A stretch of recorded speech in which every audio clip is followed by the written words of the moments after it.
Hi, guys. I am delighted to have you both here on the Fundraising Talent Podcast today. I've really got some stuff that I'm working on, talking about this a little bit on social media, doing some writing, incorporating into the forthcoming book. And I want to really dive into that. And I knew I could get some feedback and some input from you, Arnie, at CueBack, as well as you, Travis, at Role Identity. But before we do that, how about we just let the two of you introduce yourselves? Arnie, you're one of our sponsors here at the Fundraising Talent Podcast, so we will give you the courtesy of introducing yourself first. Tell us who you are, buddy. Okay. Hi, Arnie Papp. I'm the CEO and co-founder of CueBack, and basically we've reimagined alumni engagement to sort of drive giving, and obviously we're going to be touching that on, indirectly about the sort of the theory and the science behind what we do. Mainly today. Background is I grew up in Australia, went to university there, and I'll talk about how that sort of shapes, my views of the situation in Australia as it applies to fundraising and specifically to higher ed. But anyway, I'll pass it on to Travis. Yeah, Travis, tell who you are, buddy. I've enjoyed getting to know you. Every time I have you on the podcast, I talk about that rock star French toast there in downtown Indianapolis. I am just itching to get back to Indianapolis so we can enjoy that together. But in the meantime, we'll have you on the podcast as much as you'd like to be here. Tell us who you are, Travis. Hey, it's good to be back, Jason. Travis McDearman. Quite a few roles. I'll just sum them up, though. I'm a development officer at Butler University. I'm also an adjunct professor in the Department of Arts Administration at Butler. And just recently was appointed again as an adjunct professor at the Indiana University Lilly Family School of Philanthropy, and also the founder of Role Identity Solutions, which is kind of the basis of what I'll be talking about here this afternoon. So it's great to be back on the show. Well, thank you guys for being here. So just to kind of sum it up, and for the sake of my listeners, I asked these two guys to jump on here because I am developing what I think is perhaps in a post-pandemic context. So I'm sort of saying I'm not really calling the shots. I'm not trying to be a forecaster here or a futurist and suggest when the pandemic is sort of going to be over for us or when it will end. But I think I'm sort of the mindset, guys, that we're going to see a qualitative turn in the way that fundraising gets done. I think up until now, and I was hearing some of this prior to the pandemic, that organizations were really reaching sort of a point of diminishing returns. And as anybody who's taken a few economics classes knows, that eventually once you hit the point of diminishing returns, you start to risk eventually that whole system collapsing. And I think a lot of that is because our fundraising efforts have been for so long conditioned just simply on the constant accumulation and an increasing quantity of donors. And so the two of you, I just thought could sort of help me frame up my thinking about perhaps there's going to be a qualitative turn in how we do our work post-pandemic, simply because if we revert back to sort of the way things were pre-pandemic, we might just sort of get into a sort of an avalanche of sort of exasperating some of the problems that we had to begin with. So I'm going to sort of put that on the table. If you guys need clarity, I think you guys know, I think we're all on the same page. I think you guys know where I'm coming from. I tend to be the qualitative guy pushing for more quality relationships. And I want your help sort of helping me build that case. So Arnie, we'll start with you. What's your reaction to that? So my background is in relationship selling in the fintech space to Wall Street banks and governments around the world. And I always think, the pipeline is not what goes in the pipeline, it's what comes out the other end that matters. And if you think about fundraising, I have a little saying, quantitative data gets you into the pipeline, qualitative data gets you through the pipeline. And what I mean by that, quantitative data is just, the capacity information, for example, the attributes of someone that qualifies them to be in the pipeline, but that doesn't help you move them through the pipeline. And this is, I'm 100% with you. It's qualitative information about that individual. In other words, what makes them tick. what's in their hearts and minds. Why should they donate to you and not the other 1.7 million worthy causes out there? So how do you become top of mind and top of wallet? And so, universities in particular, for example, talk about lifelong relationships, but that requires an investment in that relationship. It's not a cost, it's an investment. And, we're very focused on major principle and plan giving, because I think we all know it's a small minority of alumni that donate, the majority of the dollars. There was one case study that said 4% donate 80% of the dollars. And we know that they skew older, that demographic, etc. You get into things like personalization. And I see some companies, I think I call it being buzzword compliant. Oh, we do personalization. But, knowing that someone watches Netflix or likes to eat pizza, how does that connect you to the cause? You really have to understand, role identity, how they see themselves in relation to your institution or cause, emotional connection, because that is that's the sort of qualitative data. I think, who do they care about? Why do they care about? What do they care about? All that is my definition of qualitative data, not the fact that someone, watches Netflix and likes pizza. That can be useful in an AI sort of algorithm sense. But at the end of the day, and I'm a technology guy, I'm in Silicon Valley, it's relationships. Technology is never going to replace the human when it comes to building relationships. And so it's all about understanding human behavior, the sort of cognitive science, a lot of the theoretical work that Travis has done. I call him the father of alumni identity, because he was the first person I'm aware of who's looked into this and its connection to giving, et cetera, role identity. So, that's my initial take on. I'll let sort of Travis explain a little bit more about the theory and the work. Yeah, Travis. Here's my thought to sort of tee up my thoughts about everything that you're all about, Travis. So, I'll sort of along the lines of this qualitative turn that I think we're going to make post-pandemic, whenever that pandemic sort of whenever we started to say that we're post-pandemic. And we're going to make that qualitative turn. I think your business, quite frankly, Travis, is just going to take off. You're telling me you're working several jobs. I don't think you're going to have time for several jobs, because I think we're going to get to I think you're going to have so many people sort of knocking on your door saying, we've got to understand the identity of these people. We've got all the data. We've got all these names, but we can't engage with them because, quite frankly, we don't know who the hell they are. Yeah. And let's that's focus. Everything that you're about. Yeah, let's focus on that one piece of data that you just talked about. We have all the names, and that's about as far as it goes with donors, with populations of donors, whether you're talking prospects in higher ed, with healthcare, just about any kind of nonprofit sector. But as Arnie talked about, he and I come from different areas, but share the same ideas. He's in the tech side. He himself has been a donor. So he was on that side. I've coming from the fundraising side, and then also coming from the research side as well. And my take from the very beginning of my career was, we have a huge amount, and I have a higher ed background mostly.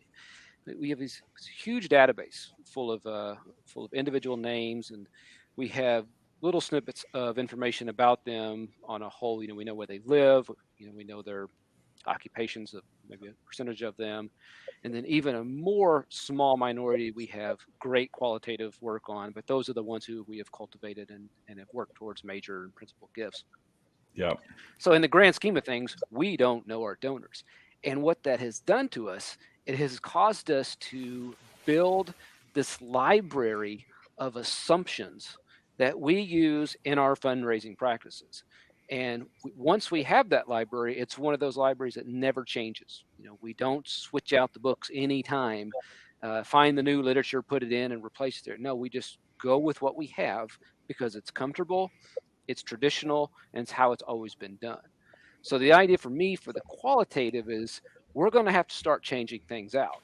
We're going to have to start learning more about who these donors are, what they want to support, why they want to support it, which is almost as important as anything, and use that to tailor our practices, whether it is annual giving, major gifts, planned gifts, just across the board in regards to our work with donors, both now, post-pandemic, and then even 20, 30, 40 years in the future.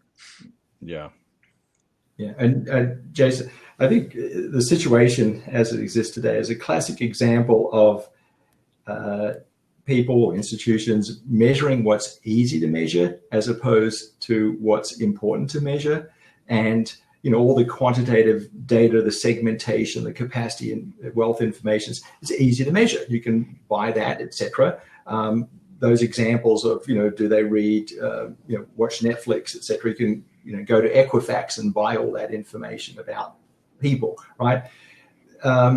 But that's not what's most important. Doesn't get to the core of it, of why should they donate to your particular cause? What is it about you and that individual that's going to, so you can find that sort of point of intersection. Now, again, you're getting into human behavior and cognitive science and the way that people evolve as they age, etc. That's harder to measure. It's also harder to influence. And so another point is when this focus on quantitative information, it's a bit of a cop-out in a way, because everyone knows, well, you can't change someone's wealth capacity, right? Yeah. That's out of your control. But I look at willingness to give. People call propensity to give, whatever term you use. And institutions look at engagement. Now the next thing, we looked at participation rates. Well, that wasn't going too well historically, so now we've switched to engagement score, right? And again, it gets treated as a static thing. And I think that what we try to do is how to increase someone's willingness to give, rather than just statically measuring it. And this again goes down to, you can't do that unless you really get deep into the qualitative information about that individual, the experiences that shape them, the impact that the institution had on them, the connections, etc. Now these, again, it's harder, which is why I think people don't focus on it, but it's, to me, the most important thing. And it shouldn't just be a static thing. You should be trying to be very deeply engaged in a way that you can actually positively increase that willingness to give. So, it's kind of like we're talking about three legs on a stool, because a lot of what I talk about, most of my listeners know and understand. I'm usually in the talent conversation. So I'm usually the guy who's sort of questioning, do we have the right people in the roles, and what are they willing to do and spend their time doing? Arnie, you're the technology guy who's trying to develop solutions for these organizations that are perhaps making this qualitative turn. And then Travis, a lot of the conversations I've really enjoyed with you are sort of the theoretical underpinning, sort of the logic, both the theory and the practice that would sort of inform both the hiring decisions on my side and sort of the technology decisions as we're talking to Arnie. But Travis, sort of what does all this look like, Travis? Because I know you're actively fundraising for an organization right now. What does all this look like in practice? When we talk about perhaps a qualitative turn, and when we start paying attention to more qualitative metrics, if we're looking at role identity as something that's important to us, we want to pay attention to that. How does that change our day-to-day practices in the development office, the advancement office, for example?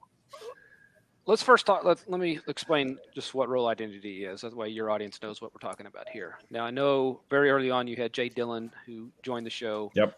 Great researcher. Has taken role identity and continued to carry the torch with it.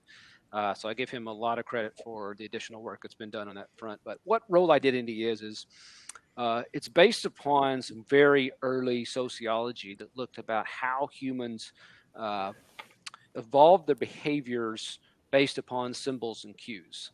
And so when the idea of role identity came around, what that means is that we use these socially recognized positions in order to help dictate and shape our behaviors. So we use these roles that we're in. So let's say you're an alum of an institution.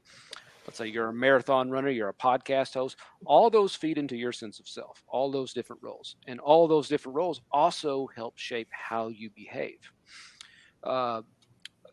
So within those roles themselves, you have external factors that are dictating what should the behaviors be, how should you act, what's appropriate, what's not. And in the case of for the nonprofit sector, what we have found is those who have greater role identity towards an organization, or those who use an organization in their sense of self, are more likely to display the behaviors that the institution wants them to, which is giving, volunteering, if it's an organization, say like performing arts, attending, coming to events. I mean, just all of those outside behaviors that organizations really want from their constituents, again, whether they're alums or whether they're within healthcare or any other kind of nonprofit. And so we found that correlation to be extremely high. Now, within the practice of development, we can actually start using that right now, specifically when we're talking about discovering. Because again, we have this huge pot of names that we have the basic information on. And if these people have not given $1 to an organization, and the organization has signed up for one of the databases that have a wealth engine attached to it, we're not going to get any more information from them. So the engines themselves just do not work without giving information.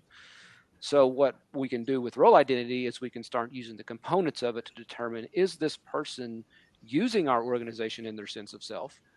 And then queuing that up as a way to say, this person here, they haven't given to us. They've come to some of our events, they've done this, or they graduated in the 60s. But man, they really have a strong identity towards, the alma mater, towards the theater, towards the museum, towards the healthcare system. And this is someone that we need to continue to work with, versus the other side. They've kind of scored extremely low on my basic assessment of, their role identity towards this organization.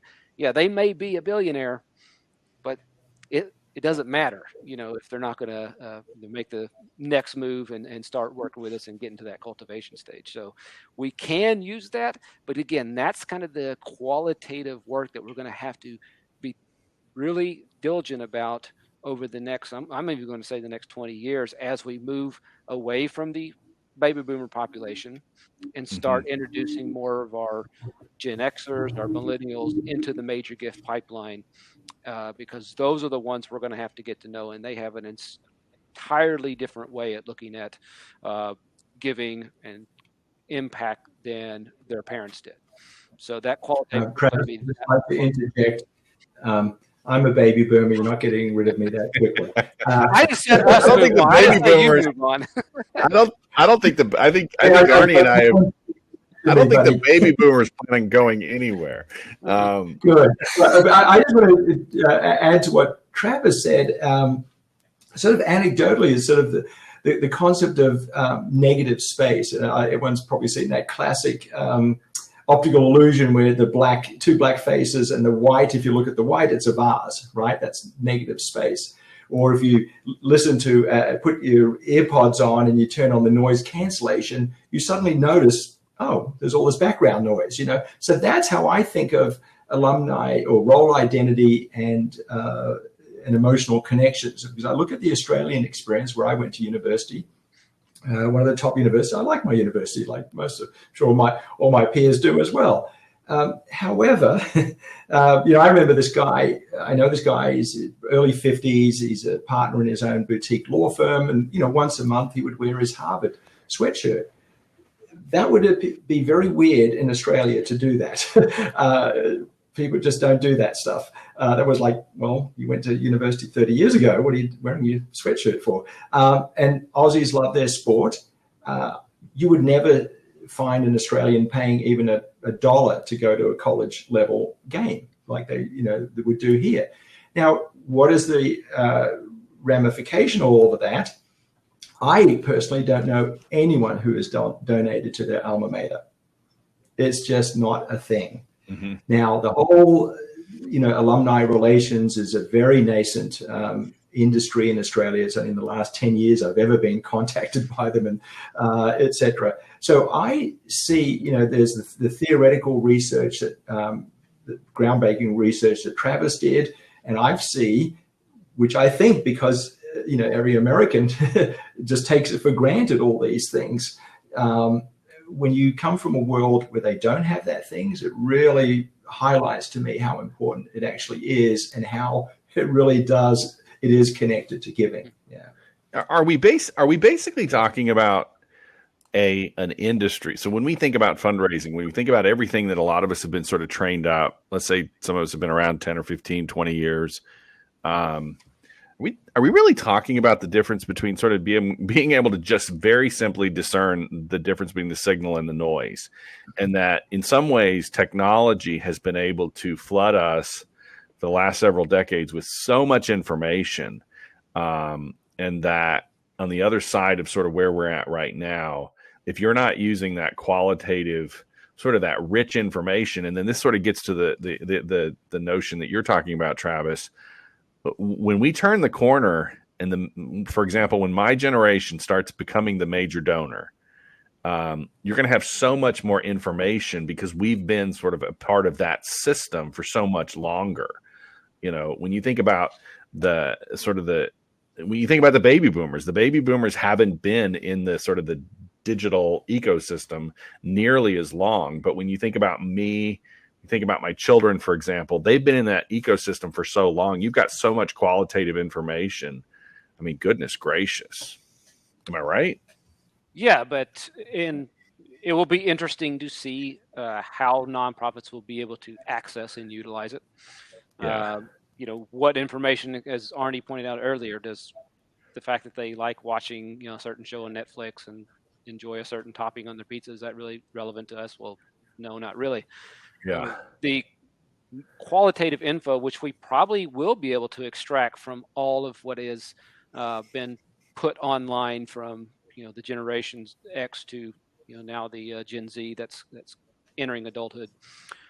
We may actually be able to figure out quicker with technology what it is, what kind of impact they want to make in the world, and how can we work to make that happen, and have that information going into that discovery visit instead of going in and having to ask those questions directly or trying to spend 2 or 3 visits getting around and getting to the point when we may have that already queued up for us. Now, I'm saying may because, again, we don't know how all this information is going to be made available, what's going to become private, how the laws are going to change it, that kind of way.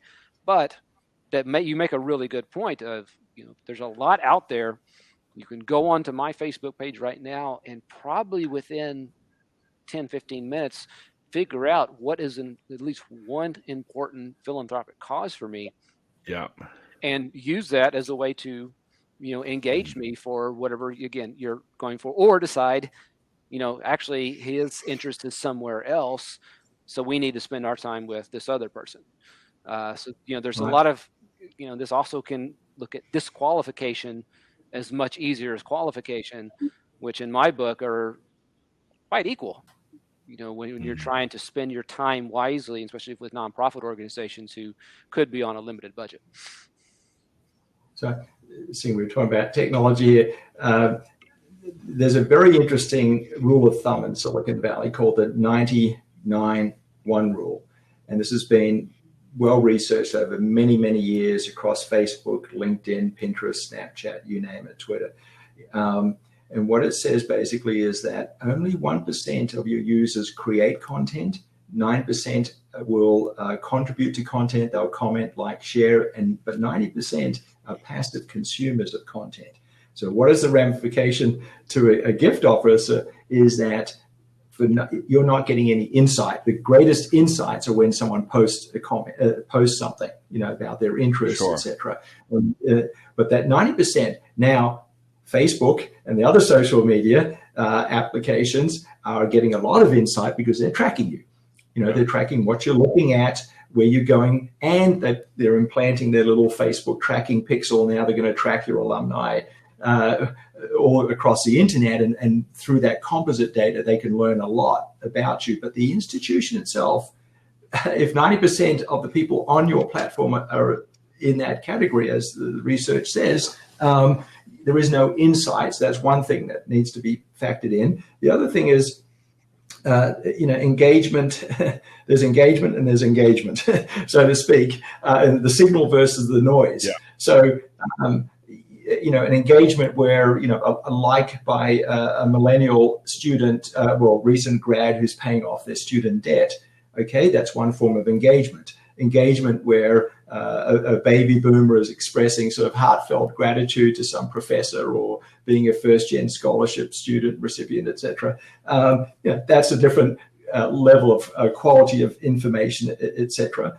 And I think there should be something like the RFM model for capacity. It's at donors, but maybe there's also one for engagement where it's relevance, frequency, meaningful. So you want to understand, is this relevant engagement to where that individual is in their personal and professional life, right? So obviously the needs of the 22-year-old versus the 42-year-old versus the 62-year-old, very different. So the engagement has to be adaptable, and it has to be, meaningful to that person. It has to connect them to that mission, to the cause, right? Not just be feel-good type of. So I don't know if that's what you meant by signal versus the noise. Well, Arnie, I kind of get a sense. Some of the my son and I watched a documentary here recently. We've watched several documentaries. We're all locked in our homes in the midst of a pandemic, so we've all gotten very knowledgeable based on what Netflix could teach or Amazon Prime can teach us. But I kind of get a sense, Arnie, that what technology might start to tell us is, look, you can't hold us accountable for doing all the heavy lifting. Some of the stuff that's coming out of Silicon Valley, whether we're talking about in the context of fundraising and advancement and sort of our space versus sort of the broader marketplace, it's got to be a complementary relationship. And I think some of the conversations that I've had with previous guests, there's a remarkable capacity that's sort of coming out of platforms like yours. But at the end of the day, if you don't have somebody, in a major gift officer seat who knows how to utilize that data and utilize it in a very timely way, and in some ways not exploit it, spit it all over a birthday card or something, I had a guest on here recently, Arnie, and your name came up in the conversation. I was like, some of this is sort of an ability to sort of restrain or sort of hold back our use of the data that a platform can give us in a timely way. Because shoot, I mean, it's some pretty impressive stuff that you can find out there. And some of it's just not all that relevant. You talk about relevancy. Some of it's just not necessary, especially at the front end of a relationship.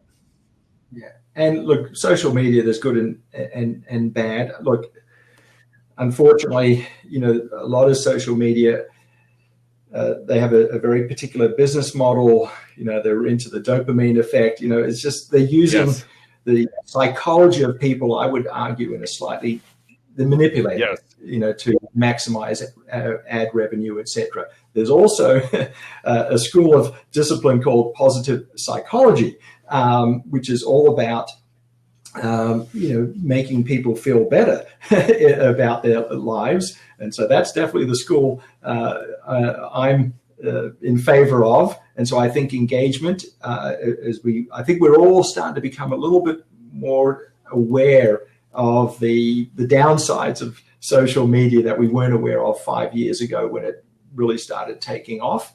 But that doesn't mean it's necessarily bad. There are other approaches where it can be positive. And I think, when we talk about donors, you're looking at the older donors, there's a lot of cognitive science and psychology that actually is very beneficial as a gift officer if you can tap into that. For example, the happiness curve, if anyone's ever read that, talks about it. From your early 50s, you move away from this competitive phase into a more introspective, personal phase where you things like knowing you've lived a meaningful life, making the world a better place, altruism, reminiscing, gratitude, nostalgia, all these things that a gift officer can tap into. And it's intangible, but you're actually giving something back to that alumni or prospect that you're talking to. It's not tangible stuff like career advice or mentoring, but it's stuff that's, I would argue, even more meaningful to that individual. So there are many things. It's not being manipulative. I think it's giving them an opportunity to express gratitude, nostalgia. These all have deep-rooted psychological benefits in terms of emotional well-being. I'm happy to send people all the academic research papers that we've looked at. So that's the kind of tack I want to go. I know the downside, but there's also a positive side, and I think there's a real opportunity to bring those two together. That's why we say, to use engagement in a way that increases giving. But also, when I think of giving, I always have that expression to, put a deposit in the goodwill bank before you make the withdrawal. So engage with your alumni or prospects or donors in a meaningful way. Take that long-term approach, build that deep relationship, and in the long run, I think financially everyone will be better off as a result. So that's kind of my take. Travis, when I listen to what Arnie just described, I'm hearing and this is right in line with everything that I'm thinking about, sort of this notion of a qualitative turn, but I'm also hearing an interdisciplinary turn. Everything you just described, Arnie, was so consistent with the notion that our donors are not one and the same with that of a consumer. And I think the quantitative thinking that we have historically relied on worked really well when we largely just simply saw ourselves as, some sort of strange extension of PR, marketing, and advertising. But when I talk to two guys like you, who are out in the field doing work in very different ways, you're not doing what I do, I'm hearing, Travis, I'm hearing Arnie describe an interdisciplinary approach to fundraising. Am I not? Oh, yeah, you absolutely are. I mean, you're looking at a marriage of psychology, biology. I mean, how it works, right? Evolve with us. Yeah. You're looking at, personality, sociology, and role identity also fall into that same curve as the positivity and nostalgia that he talked about. But you're also talking about the practical things that we do as fundraisers as well. But what we hope this interdisciplinary approach will do will allow us to more dedicate our time to those who we know will, and I'm talking from a major gift perspective here, who will really be interested from the beginning of the relationship in making a meaningful difference in our organizations and our causes, making that deposit into the goodwill bank, and do so efficiently, for the sake of the organization that would be the benefactor or the receiving organization for those contributions. So, yeah, you're absolutely. We're talking. It seems like we're talking in circles here, maybe, but we really are thinking ahead of. There is so much out there that we know about human nature, about how they work, about how they identify with organizations, how they identify with each other, how we build relationships. It's now starting to put that into practice more consistently, more efficiently, and do that in a way using technology as one of the tools in our toolbox to do good for our organizations. And I don't know, Travis. I don't know that we're going to have to qualify the distinctions between major donors and otherwise. I think in some ways what both of you, I've read your stuff. I totally get sort of what the gelling of the conversation that we're having here is, and some of the other conversations I'm having. And I'm hearing a more holistic, long-term understanding of what the donor's journey is. And it might just start with that, but with being very sensitive and aware of what that $125 means on Giving Tuesday, that inevitably does arrive at that major gift. But that's getting back to what you were saying a minute ago, Arnie. That's an awareness of the humanity that's sort of playing out in our charitable giving. Yeah, Chris or me? I like hopping up on my. I like the problem is not getting me to talk; it's getting me to shut up, right, Jason? I'm not trying to get anybody to shut up. I like getting up on my soapboxes occasionally, but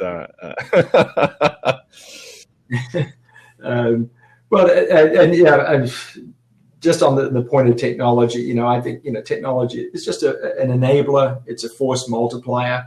We're in an environment where budgets are tight, headcounts are restrained, and so technology is not.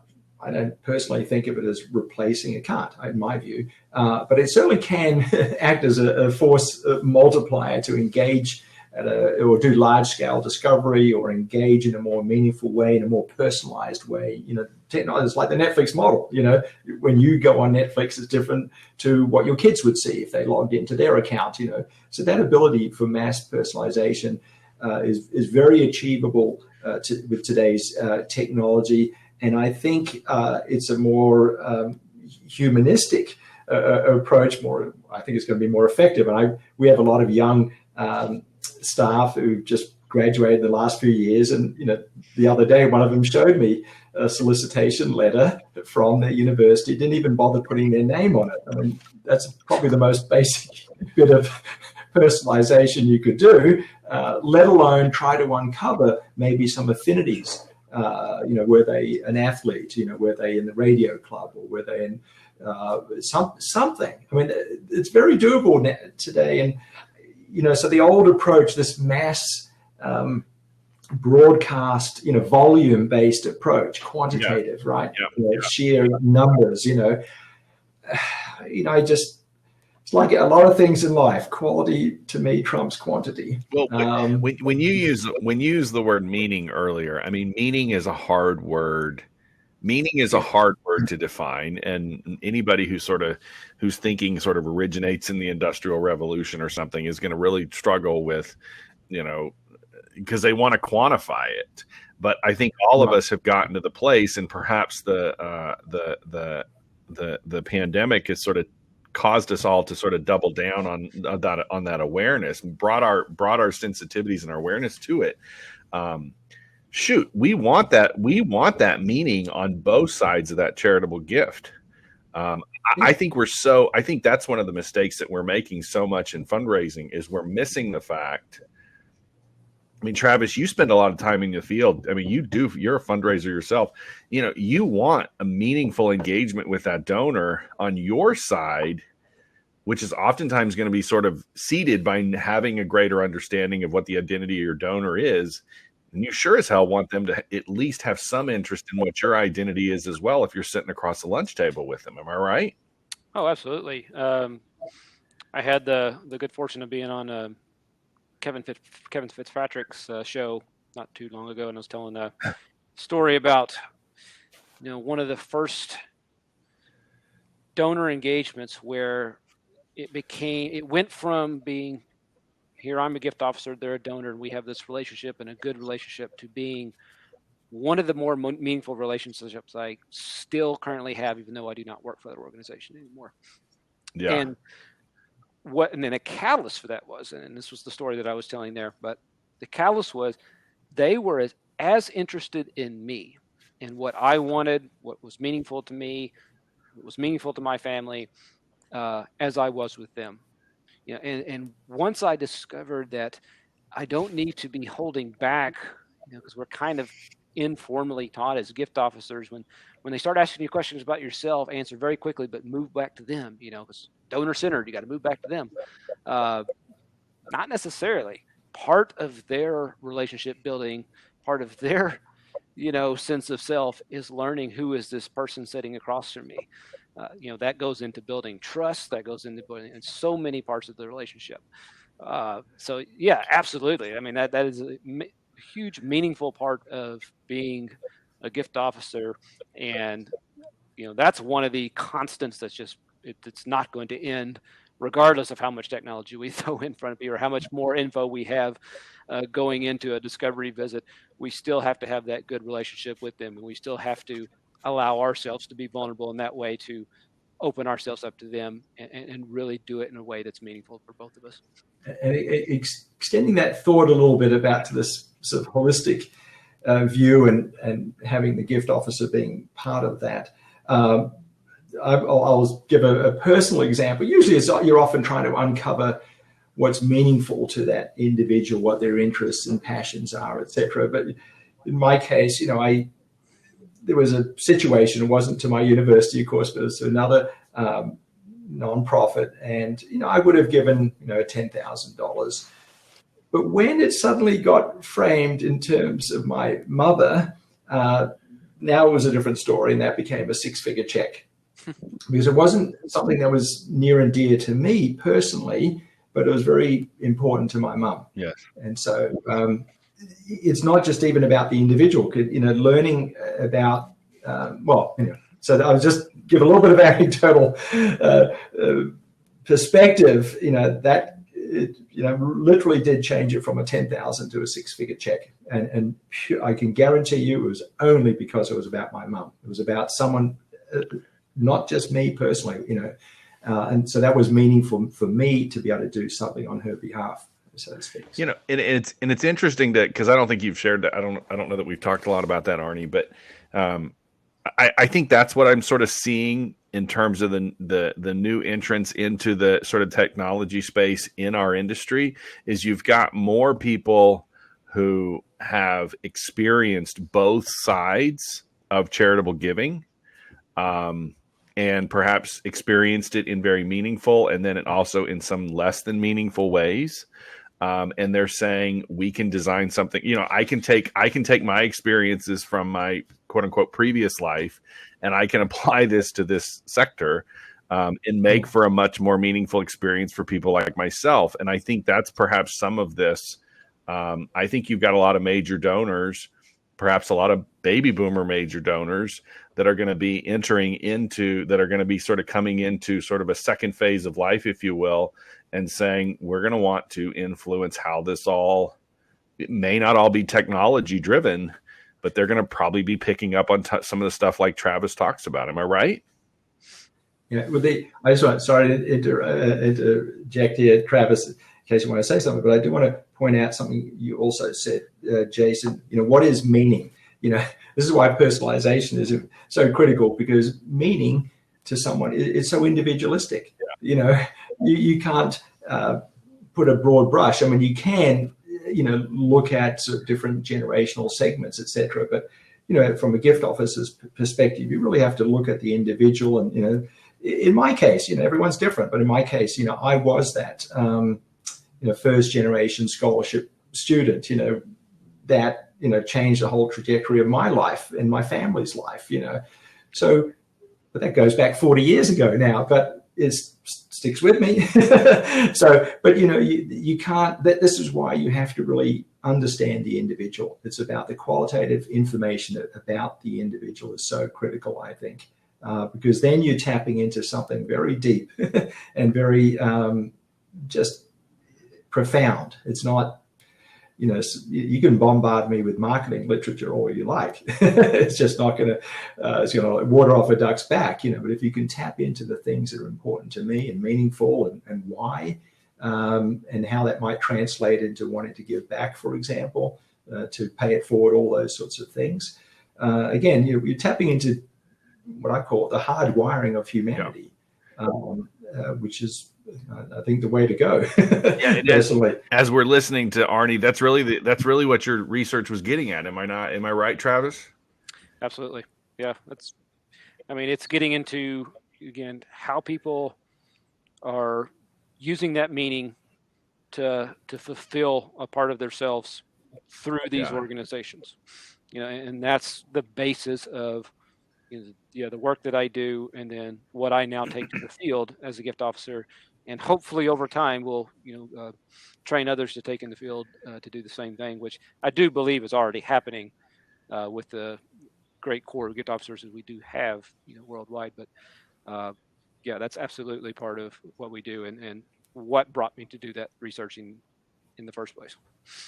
That's an interesting observation, Travis. Do you think the challenges with implementing some of these ideas, picking up a platform like CueBack or something, has more to do with those in the supervisory roles than necessarily the appreciation that, say, those in the field, the gift officers, sort of have?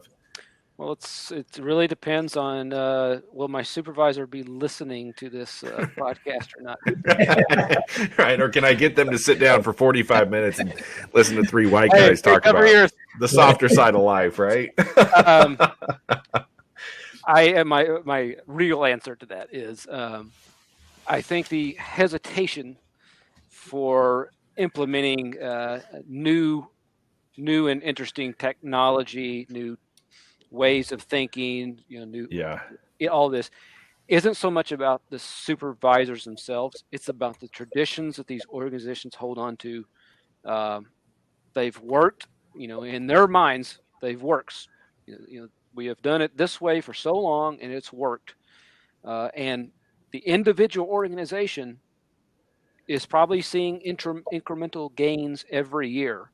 They're getting 1% more donors. They're getting this much more charitable gifts. But all three of us know, on the grand scheme of things, the charitable dollars are going up, but the number of donors are going down. And as Arnie talked about on one of the last conversations we had, one of the major support organizations for higher education and advancement has dropped the entire language of participation because it's gotten so low. Alumni participation has dropped so low across the board. They don't even want to talk about it anymore. They don't even write about it anymore. So many of the publications that we see about the philanthropy sector and all the great things we're doing, when it gets to that donor count, it's usually a footnote on page 89. No one wants to talk. It's the eyes wide shut of our sector. That will, as you talked about at the very beginning of this conversation, it's going to have that diminishing return eventually. And we're going to have to either pivot or go away. I mean, that is our two options. So we can start it now and get a good grip on it. And I think we're starting to get a lot more leadership in our organizations that have a more open mind to it and are wanting to rethink those traditions, because they're kind of using even COVID and the pandemic as we need to rethink things. So I do believe that is happening, but it needs to happen quicker and on a greater scale.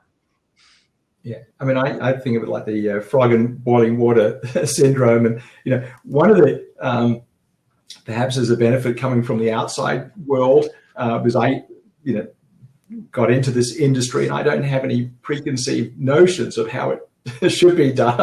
I just look at that. I look at all the data, and I look at what I call the mega trends. I look at the mega trends of participation rates. I look at the mega trends of birth rates and how that will impact the number of high school seniors. I look at the mega trend of the tripling of nonprofits in the last 30 years. And, I look at, the mega trend of sort of where the wealth is pooled in the baby boomer generation, et cetera. And I look at that and I say, boy, and then on top of that, you add COVID. But there is some, from my read of the situation, looking at the data, there is some very serious negative headwinds, or megatrends, as I would call them, that I think it would be, the analogy I make is look at electric vehicles. General Motors killed, this is the third Tesla. People might mistakenly think Tesla is the first car company to come up with an electric vehicle. It's actually been around. This is the third time around. The second time was in the 80s or 90s, and General Motors actually killed their electric vehicle program. And if you stop and think about it, it actually started with Earth Day in the 70s. This whole climate change and consciousness of why this is important. It didn't even start with Tesla. It started, if you really stop and think about it, it's back on Earth Day, this awareness, Anyway, look, a lot of the automobile manufacturers ignored that, and I think they're paying the price, because now who has the mind share?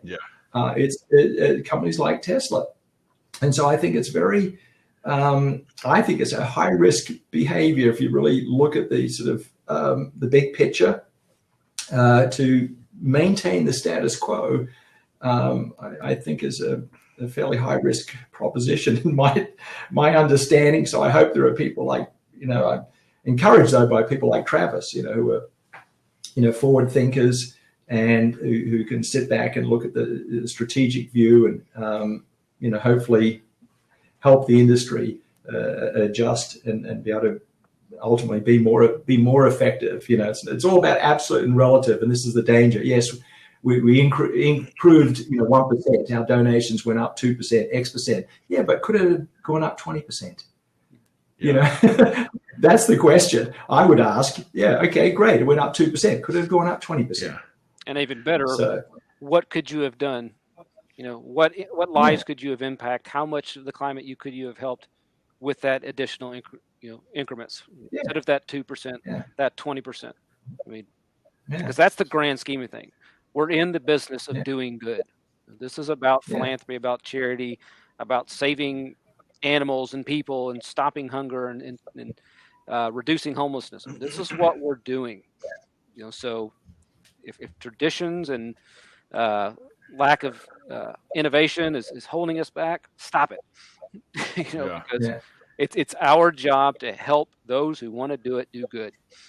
And whatever tools are out there to help us do it, find them and go with it. And let's keep going. The good news, again, another thing coming from as an outsider perspective, one thing I've always been so impressed. We moved to America in 1998 and joined Team USA. I'm American now. I've always been impressed by the generosity of Americans. I've lived in many countries around the world. Americans are very generous with their volunteering, their time, very generous with their charitable dollars. It's really a marvel to see. So people, I think, in America, from my perspective, really do want to do good and help. And so I think there just has to be a better way of enabling that. Yeah, I have to point out because we got to wrap up. We lose our listeners in about an hour. But the number of times, Arnie, that you've alternatively used the word generosity as opposed to words like philanthropy, which I think gets overused in some ways in fundraising and other words. When we use the word generosity, it just becomes a much more human, holistic sort of understanding of what's going on. And I think that's an encouraging sort of place to be. And I think also the conversations I've had with previous guests over the last year, it has been that generosity that they've experienced, in receiving the generosity of their donors and having more meaningful engagements with them, perhaps even just in simple places like over the phone or something that's been particularly meaningful. Guys, I've got to give you guys some time to tell us how people, if somebody's interested in reaching out to you guys, Travis, if they want to hear a little bit more about Role Identity Solutions, how do they do that? And then Arnie, how about you wrap us up and tell us a little bit about how they can find CueBack? Yeah, you can visit roleidentity.com. And you can find everything about what role identity is, how it can be put to work, and then all of the articles that I put out bi-monthly.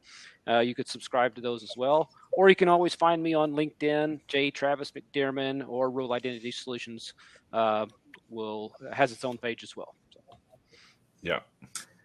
And if you're watching this podcast, there's my email address. Always happy for anyone to reach out me through email. You can also reach me through LinkedIn. Also go to CueBack.com and see what we do and contact me through that as well. And I'd love to engage further with anyone who's a listener. All right, guys, it has been a pleasure. I am wrapping up a long week. I'm sure it's been a long week for you guys too. Have a great weekend, and you're certainly always welcome back. All right. Thank you, Jason. Thanks, Jason. Appreciate it. Thanks, Travis. Cheers.